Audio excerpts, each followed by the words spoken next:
నీకు పిల్లలున్నారో లేదో నాకు తెలీదు. ఉండే ఉంటారు. నీ పిల్లలు నిన్ను చూడకుండా ఉంటారా?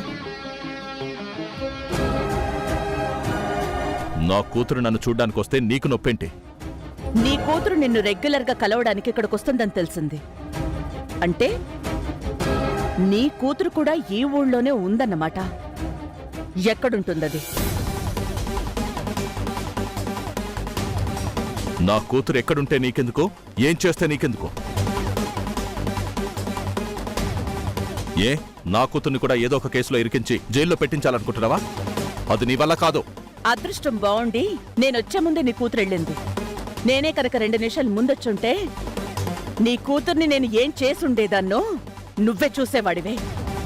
నీ కూతురి కోసం అయినా నువ్వే నేరం చేసినట్టు ఒప్పుకునేలా చేసేదాన్ని. నా కూతురు నువ్వనుకున్నంత అమాయకురాలు కాదు. చేతకానిది అంతకన్నా కాదు. నా కూతురు నీకన్నా తెలివైంది.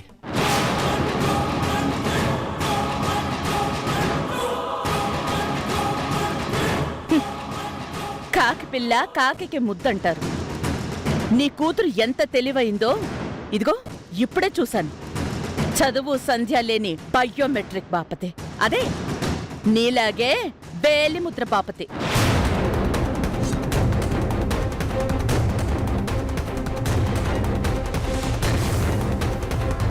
సంతకం కూడా పెట్టడం రాని నీ కూతురు నిన్నేదో ఉద్ధరిస్తుందని పిచ్చకలలు కంటూ మురిసిపోతున్నావా? నీ కూతురు కాదు కదా, నిన్ను ఎవ్వరూ కాపాడలేరు. పిచ్చి కలలు కంటుంది నేను కాదు, నువ్వు. సంస్కారానికి చాతుర్యానికి చదువు కొలమానం కాదు. యుగాల నుంచి కీర్తించి పూజించబడుతున్న రామాయణాన్ని రచించిన వాల్మీకి నీలాగా చదువుకున్నవాడు కాదు. ప్రపంచమంతా గౌరవించి ఆరాధిస్తున్న మహాభారతాన్ని రాసిన వ్యాసుడు నీలాగా కాన్వెంట్లకి కాలేజీలకు వెళ్లి చదువుకోలేదు. నువ్వు నడిచే నేలకి చదువులేదు. నువ్వు పీల్చే గాలికి చదువులేదు. నువ్వు తాగే నీటికి చదువులేదు. నీ కడుపుకి తినే తిండికి చదువులేదు. నువ్వు కట్టే బట్టకి చదువులేదు. నువ్వు చచ్చాక నిన్ను కాల్చే నిప్పుకు కూడా చదువులేదు. నిన్ను నడిపించే వాటికి, నిన్ను బ్రతికించే వాటికి, నిన్ను పోషించే వాటికి వేటికి చదువులేదు. అందుకే నీలాంటి వాళ్ల బుద్ధులు సరిచేయడానికే నా కూతురు కూడా ఆ దేవుడు చదువివ్వలేదు. నా కూతురు నీకన్నా తెలివైంది కాబట్టే నువ్వు చేస్తున్నవన్నీ పసిగట్టి నన్ను జాగ్రత్తగా ఉండమని హెచ్చరించింది. నా కూతురి తెలివితేటల ముందు నీ చదువు సున్నా. నా కూతురి మంచితనం ముందు నీ సంస్కారం సున్నా. నా కూతురి ఆత్మవిశ్వాసం ముందు నీ ఆస్తులు సున్నా. నా కూతురి ఆత్మాభిమానం ముందు నీ అహంకారం సున్నా. అర్థమైందా? వెళ్ళు.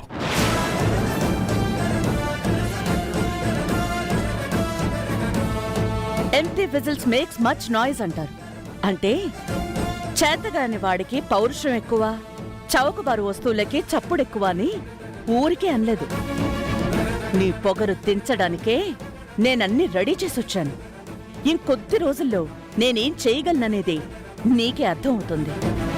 నీ జీవితం ఈ జైలుకే అంకితం అయిపోతుంది.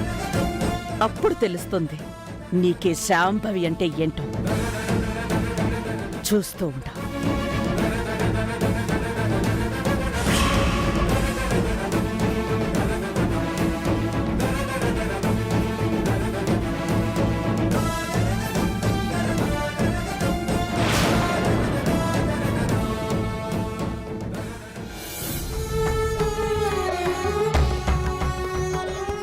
నా గురించి చెప్తే ఎంత డబ్బు కావాలన్నా ఇస్తానని శాంభవి అమ్మగారు ఆ రోజు చెప్పారు. మీకు నేనెవరో తెలియకపోయినా డబ్బులు కాసుపడకుండా నన్ను కాపాడారు. మీరు చేసిన ఈ సాయం ఎప్పటికీ మర్చిపోలేను.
ఏమే నువ్వు జగన్నాథం కూతురు సరస్వతి అని చెప్పకుండా బుచ్చమ్మని పేరు మార్చుకుని నన్నే మోసం చేస్తావా?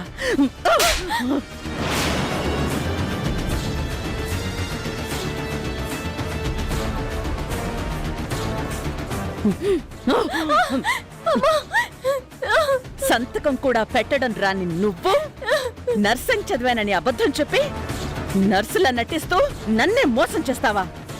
ఎంత ధైర్యమే నీకో? ఆఫ్టర్ ఆల్ జైల్లో ఉన్న ఒక సెంట్రీ నువ్వు చెప్పే అబద్ధాన్ని, నువ్వు చేసిన మోసాన్ని కాపాడేస్తాడనుకున్నావా? ఈ శాంభవి అంటే ఏమనుకున్నావే నువ్వు? ఒక్క చూపుతో 100 మందిని ఆపగలను. ఒక్క చిటికేసి 1000 మందిని వణికించేయగలను. అలాంటిది నన్ను మోసం చేస్తావా? నా దగ్గరే నటిస్తావా? ఎంత ధైర్యమే నీకు? శాంభవి ఆగు! ఎంత ధైర్యం నీకు? నా కూతురు మీద చేయి చేసుకుంటావా? నిన్ను ఆగమ, నువ్వు నీ మీద చేయి చేసుకుంటున్నా. వదలు! ఛీ! ఏమన్నావు? నా కూతురు నిన్ను మోసం చేసిందంటున్నావా? నా కూతురు చేసింది మోసం అయితే మీ అక్క, మీ బావ నా కుటుంబానికి చేసిన అన్యాయాన్ని ఏమనాలి?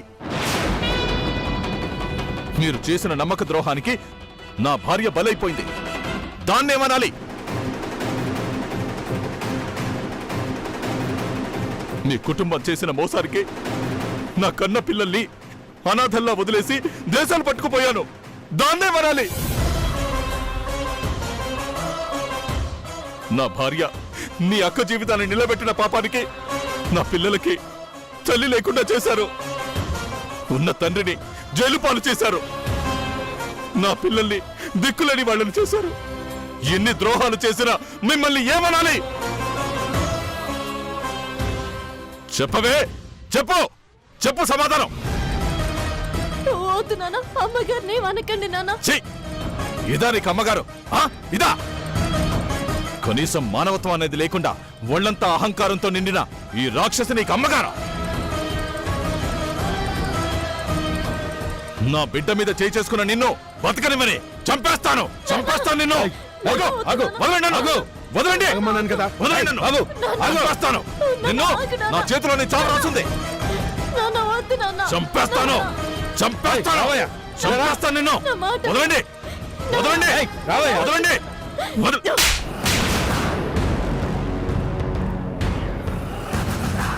నన్ను కొట్టడానికి నా మీదే చెయ్యెత్తుతావా?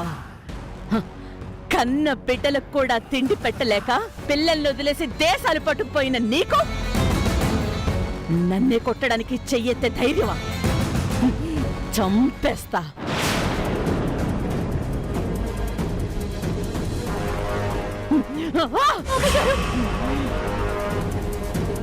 వద్దు అమ్మగారు, మా నాన్నని కొట్టకండి అమ్మగారు. వద్దు అమ్మగారు, మా నాన్నగారిని క్షమించండి. మీ నాన్నమ్మ అక్క బావులపై పగ ప్రతీకారాలు పెంచుకుని మా బావుగారిని చంపాలనుకున్నాడు. చావాల్సిన వారు బ్రతికారు కాబట్టి బ్రతికిన వాడిని చంపడం కోసం నువ్వు బుచ్చమ్మలా మా ఇంటికొచ్చావన్నమాట. నాకర్థమైంది. నిన్ను విడిచిపెడతాననుకున్నావా? నీలాంటి హంతకురాల్ని ఏం చెయ్యాలో నాకు బాగా తెలుసు.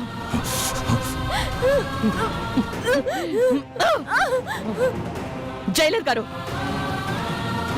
వీడు జైలు నుంచి తప్పించుకుని పారిపోయాడని, పట్టుకున్న పోలీస్ దగ్గర నుంచి గన్ లాక్కొని కాల్చిపోయాడని, తప్పనిసరి పరిస్థితుల్లో కాల్చి చంపేయాల్సి వచ్చిందని చెప్పి ఎన్కౌంటర్ చేసి పడేయండి. వాడితో పాటు దీన్ని కూడా వేసి పడేయండి. తీసుకెళ్ళండి.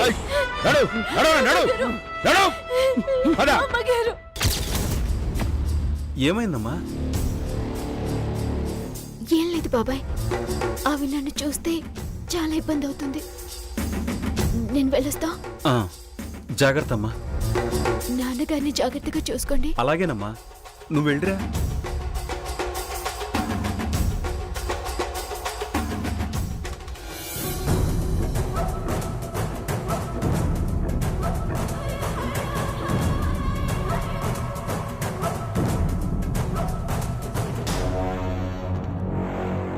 ఏ మ్యాగీ, ఉమ్, అదెక్కడికెళ్ళింది? రాహుల్ని కలవడానికేనా? ఎక్కడ కలుసుకున్నారు? ఏం మాట్లాడుకున్నారు? వాళ్ళిద్దరూ కలిసి ఉండగా వీడియోలు తీసావా? ఏది చూపించు. అమ్మా దాన్ని ఫాలో చేస్తూ వెళ్తుండగా నా కార్కి ఎవరో అడ్డొచ్చారు. అది మిస్ అయిపోయింది. నువ్వు తీసుకొచ్చే వీడియోతో వాళ్ళిద్దరూ కుడితుల పడ్డ ఎలకల్లా గించుకోవడానికి ఒక ఆట ఆడుకుందాం అనుకున్నాను. మిస్ అయిపోయిందని చావు కబురు చల్లగా చెప్తున్నావు. ఒక పని కూడా సరిగ్గా చేయటం చేత కాదు నీకు. వాడు దాన్ని ప్రేమిస్తున్నాడు అనుకుంటే బిజినెస్ మీటింగ్కి దాన్ని తీసుకువెళ్లాల్సిన పనేంటి? మనం అనుకుంటున్నట్టు వాళ్ళిద్దరి మధ్య ఉంది ప్రేమ వ్యవహారం మాత్రమే కాదు, ఇంకేదో ఉందనిపిస్తుంది నాకు. నీకేమనిపిస్తుందో నువ్వేం చేస్తావో నాకు తెలీదు. రాహుల్ బావ నాకు కావాలంతే. వాడు నీకు మొగుడవ్వాలి, నువ్వు ఈ ఇంటికి కోడలవ్వాలి అనుకోబట్టే నేనివన్నీ చేస్తున్నాను. లేకపోతే ఈ డిటెక్టివ్ డ్యూటీ నేనెందుకు చేస్తానే? నీ బావే నీకు మొగుడు, అది నేను చూసుకుంటాను. నువ్వేం భయపడకు. ఉమ్, సరే.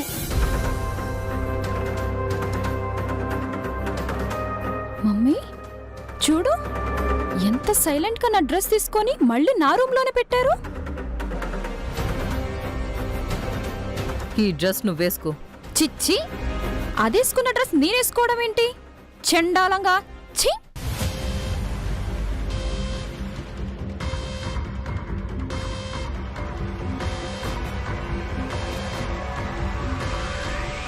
ఆ బుచ్చమ్మను ఒక ఆట ఆడించాలంటే నువ్వు ఈ డ్రెస్ వేసుకోవాలి. చెప్తున్నాను కదా, వేసుకో.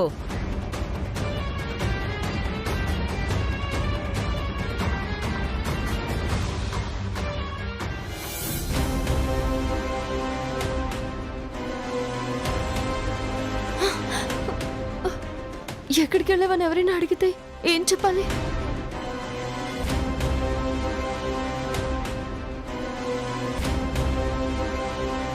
హ? అదిగో మమ్మీ, అదొచ్చింది. ఇంట్లో అయితే ఎవరైనా చూస్తారని బయటెక్కడో మీ బావని కలవడానికి వెళ్ళుంటుంది. అందుకే వెళ్ళుంటుంది. లేకపోతే బయటికెళ్లాల్సిన రాజకార్యాలు ఏముంటాయి దానికి? చెప్తాన్రా.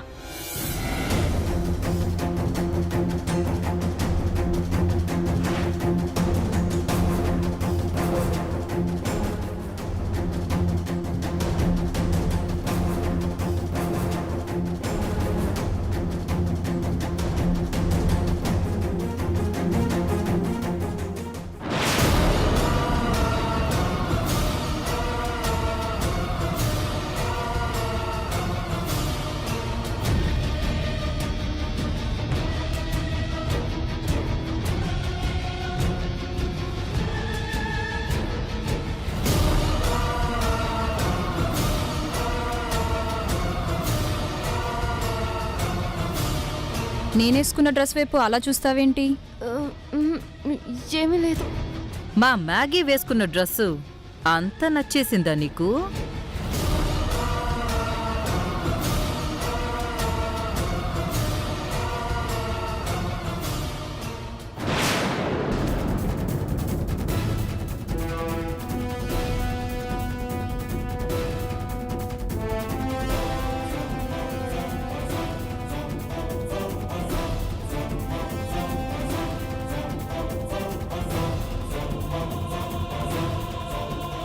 నా డ్రెస్ ఎలా ఉంది?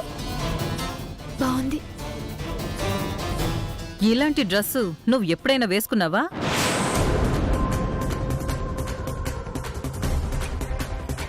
వేసుకున్నావా అని నన్ను అడుగుతుందేంటి? నేను వేసుకోవడం వెళ్ళి చూసేసారా? బుచ్చెమ్మని అలా అడుగుతావేంటి మమ్మీ? ఇలాంటి కాస్ట్లీ బట్టలు తను ఎలా వేసుకుంటుంది పాపం?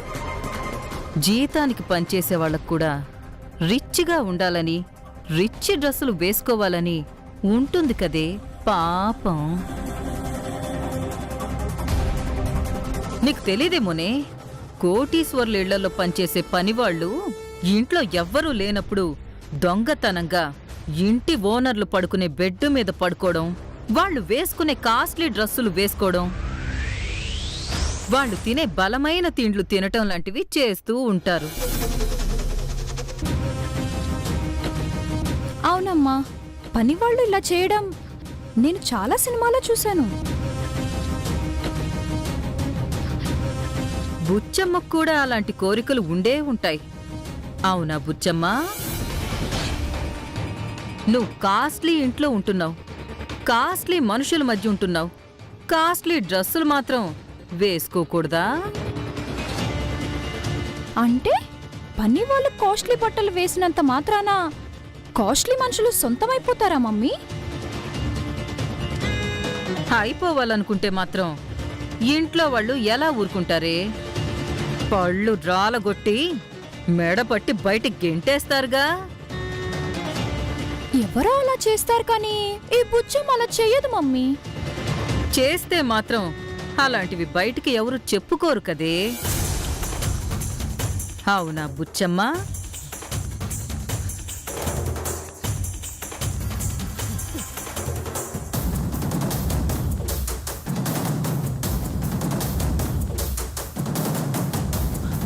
మనం డ్రెస్ గురించి మాట్లాడేసరికి అది ఎంత టెన్షన్ పడిపోతుందో చూసావా? అది హ్యాపీగా ఉండకూడదు మమ్మీ. ప్రతి నిమిషం ఇలాగే టెన్షన్తో చచ్చిపోవాలి.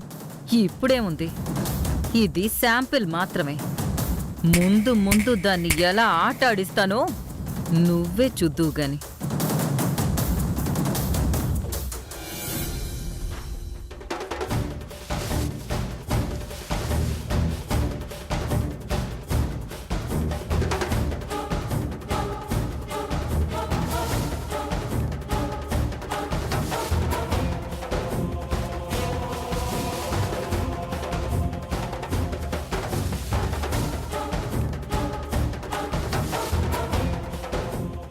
డల్గా ఉన్నారేంటి మేడం?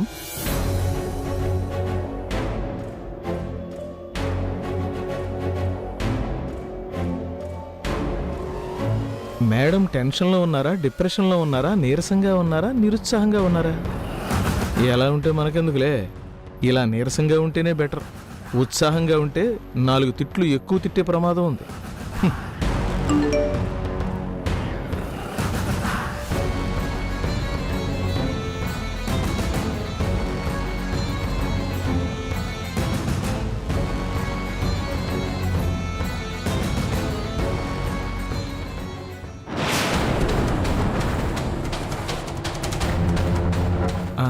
దేశంలోకి ఉగ్రవాదులు జొరబడ్డట్టు ఒకేసారి 100 బాంబులు పేలినట్టు మేడం గారు అంత టెన్షన్ పడుతున్నారేంటి?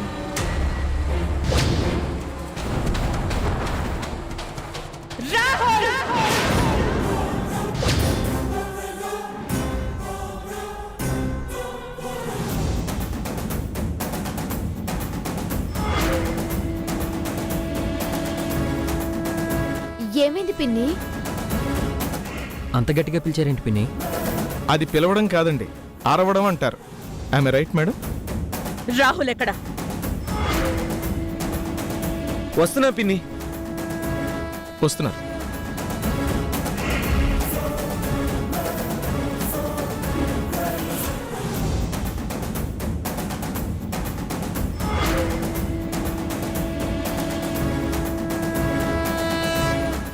ఏంటి పిన్ని?